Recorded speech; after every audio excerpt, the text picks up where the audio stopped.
Now, here with me in studio to discuss this issue further is Israeli Minister of Parliament, Mr. Yossi Yona, and activist Guy Immerman. Gentlemen, thank you so much for being here.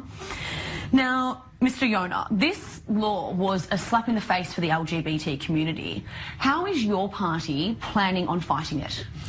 But first, let me say the specific cause for the demonstration yesterday is very simple. What we have seen actually on part of the government is a flagrant abuse and violation of basic rights. The moment that you grant this right to a certain section of your society, you've got to grant it to all citizens of Israel, no matter what their sexual orientation and preferences. So this ought to be very clear.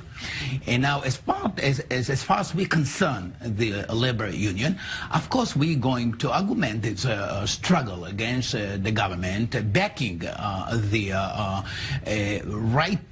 rightfully demand of the LGBT community that it will be granted to them. Now, I want to add another point that the demonstration yesterday, as put very well in the coverage, actually were able to channel a lot of grievances, a lot of dismays, a lot of protest on part of the Israeli society vis-a-vis recent policies and legislative initiatives taken by the government that actually threatening very much the nature of Israeli democracy. So here our Prime Minister is sort of bragging about being the only democracy in the Middle East, but at the same time he is privy to undermining this very unique nature of our state here in the Middle East. In this instance, that might be the case, but the Israeli Parliament has been quite supportive of gay rights in the past.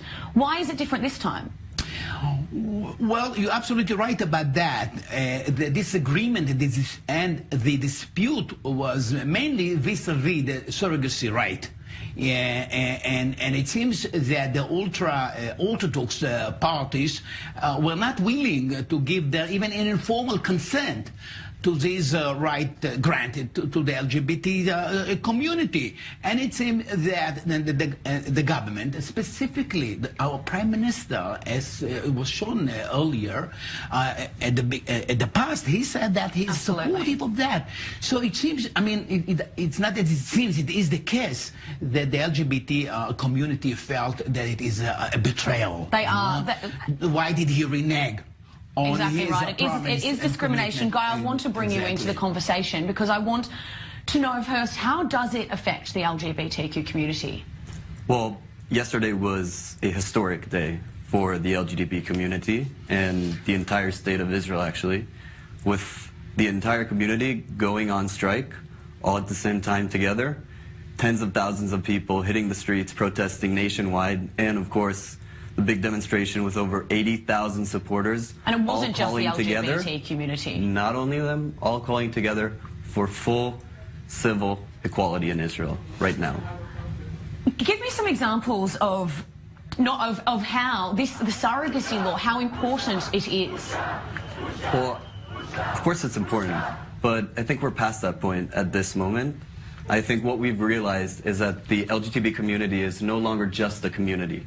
It's now a sector, just like any other sector in the market. Absolutely. With an electoral force. It's a financial force, a corporate force, and we're basically asking everyone who wants to join us with full backup from corporate Israel to take part in our journey towards full civil equality in Israel. That's not only surrogacy. We all know that was just, you know, the straw that broke the camel's back. We're also talking about civil marriage. Sorry, we're also talking about civil marriage. We're also talking about registration for different genders. You know, there's a sea of issues to take care of. There's so many issues surrounding it. Now, what's next in the future?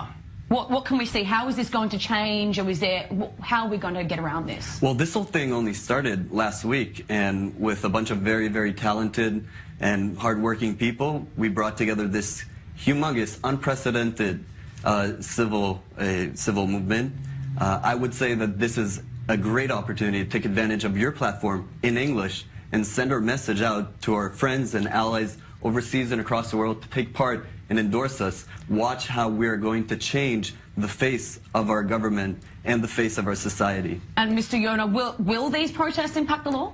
Well, look, we are planning on summoning a very special session of the parliament, though we are in a recess.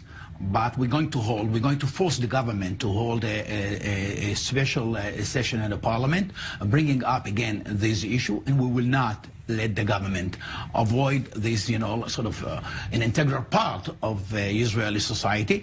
And I do believe that at the end of the day was really the wonderful work that the community is doing. We would be able to grant basic equality, and equality for parenthood, equality for children, equality for family. And I think at the end of the day, we would, how to put it, we will find the resources within the Israeli society, resources that actually endorsing the very principle and value of equality. Absolutely. At the end of the day, this right would be granted to the LGBT community. Absolutely. It's not only the LGBT community, as we all know. There are many people in Israel who are second-class citizens.